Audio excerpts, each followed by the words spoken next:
हाय दोस्तों, मैं नमस्कार। मैं हूं अमित कुमार खत्री। हमने आपको पहले बोला था कि मैं रावण को मरने नहीं दूंगा। इसी उपलक्ष्य में मैं बचपन की एक कहानी सुना रहा हूं कि मैं छोटे छोटे कलाकारों को लेकर के मंच पर चढ़ाया था। उसमें मेरा पहला और अंतिम अध्याय था रावण वध। हमने रावण वध के समय में कुछ डायलॉग दिए थे रावण को। पता नहीं क्या हुआ कि वो गांजा खाएं या भांग पिए, पता नहीं समझ में आया, लेकिन वो वहाँ मंच पर जाने के बाद वो बिल्कुल ही विपरीत हो गए। वो तो वहाँ पे जो भी बात हुआ, जो हमने रामलीला दिखाया और देखने का मौका मिला, मैं चंद शब्दों में आपको कहना चाह रहा हूँ कि मेरे एक रामलीला में रावण ने कट गया और कहने लगा मैं नहीं मरूंगा। मैं नहीं मरूंगा। अजीब समस्या थी। रावण को मारना ही मरना है, वो क्यों नहीं मरेगा। इधर राम बाण पे बाण चलाए जा रहे थे और पब्लिक का दिमाग वहाँ पड़ा हुआ था। वही मैं शब्द कहना चाह रहा हूँ कि मेरे एक रामलीला में रावण ने कट गया और कहने लगा मैं नहीं मरूंगा, नहीं मरूंगा, नहीं मरूंगा तो नहीं मरूंगा। अजीब समस्या थी। राम और रावण के बीच दसों के दिमाग पड़े थी। मुझसे देखा नहीं गया और रावण के करीब चला गया। हमने कहा सुनो रावण, आज तुम्हारी रामलीला की अंतिम भूमिका है, ज्यादा देर मत लगाओ, चलो अच्छे बच्चों की तरफ फटाफट मर जाओ। तो रावण कहने लगा सुनो प्यारे खत्री जी, आंखें खोलो और जरूरत ज्यादा मत बोलो। देखो उधर नफरत की आंधी में पूरा का पूरा कश्मीर जल रहा है। सांप्रदायिकता की आग में गंगा यमुना का दौब जल रहा है। जब जिसे जी में आता है जला देता है संविधान और बड़ी शान से पुड़िया खा रहा है अभी तक हिंदुस्तान। दक्षिण में हिंद के विरोधी तुलसीदास को मार रहे हैं और वो एक तुम हो कि 1 घंटा से मेरा कान खा रहे हो।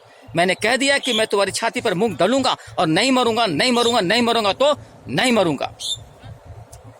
मेरे तो चक्कर मार दिया भाई कि भाई रावण क्यों नहीं मरोगे भाई। देखो सुनो रावण, ज्यादा दिमाग मत लगाओ। अगर पुलिस को पता चल गए तो मार मार के तेरी हड्डियां तोड़ देगी। पुलिस का नाम सुनते ही रावण हंसा। रावण हंसा तो किस तरह से हंसा।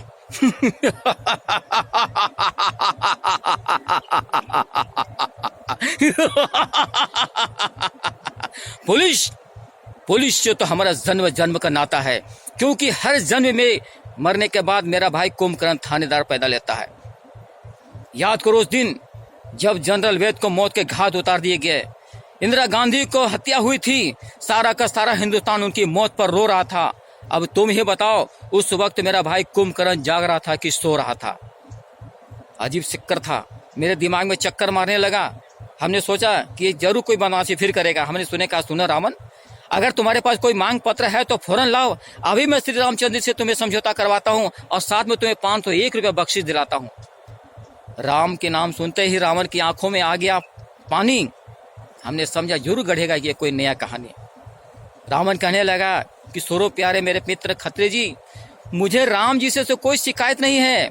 मुझे तो शिकायत है उनके परम भक्तों से, जो प्रत्येक वर्ष रावण को जलाते हैं, रावण को मारते हैं, मगर यह रावण मर के भी वो नहीं मरता, क्योंकि वो हमारे तुम्हारे इनके उनके दिलों में पलता है।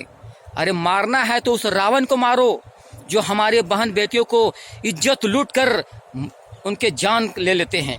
मारना है तो उस रावण को मारो जो चंद सिक्कों के लिए हिंदू और मुसलमान को आपस में लड़ाते हैं। मारना है तो उस रावण को मारो जो दहेज के लिए हमारे बहू बेटियों को मारते हैं। मारना है तो उस रावण को मारो जो हमारे बहन बेटियों को अपने ही घर में छोटे छोटे कपड़े पहनाकर लड़कियों को घुमवाते हैं। मारना है तो उस रावण को मारो जहां चंद सिक्कों के लिए एक दूसरे का खून बहवाते हैं। जब तक ये रावण नहीं मरेगा तब तक मैं कह दे रहा हूं, मैं तुम्हारी छाती पर मुंह डलता रहूंगा और कह दे रहा हूं नहीं मरूंगा, नहीं मरूंगा तो नहीं मरूंगा। मैंने ठीक कहा ना दोस्तों।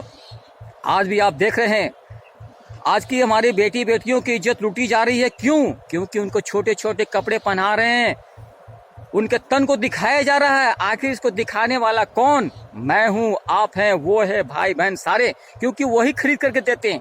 अगर वो खरीद लाती है तो आप लोग रोकते क्यों नहीं है? बहन बेटियों की इज्जत लूट जाती है। लड़कियां कहती है कि अपने नंदे बदलो। मैं क्यों बदलूं भाई? तुम नंगा घूमोगी और हम अपना नजर झुका के घूमते चले। ये कभी नहीं हो सकता। जब तक हम उनके सुधार नहीं करेंगे तब तक ये रावण हमेशा के लिए जिंदा रहेगा। वो इसी तरह से इज्जत लूटता रहेगा, हमारे देश को लूटता रहेगा। अहंकार, भूख, गरीबी जितना भी आएंगे हम आपस में ही लोग करेंगे। और ये जब तक ये हम आपस के रावण को नहीं मारेंगे तब तक ये रावण जिंदा रहेगा। याद रखना दोस्तों, ये सदियों तक चलता रहेगा। अगर आपस में सुधार नहीं हुआ तो याद रखना, कल एक राम था तो एक ही रावण था, आज करोड़ों रावण है लेकिन राम का पता नहीं है। आप और हम ये सोचें कि हमें देश को कैसे चलाना हुआ है। फिर मिलेंगे आपको दोस्तों। मैंने चैलेंज किया था, रावण नहीं मरेगा तो नहीं मरेगा।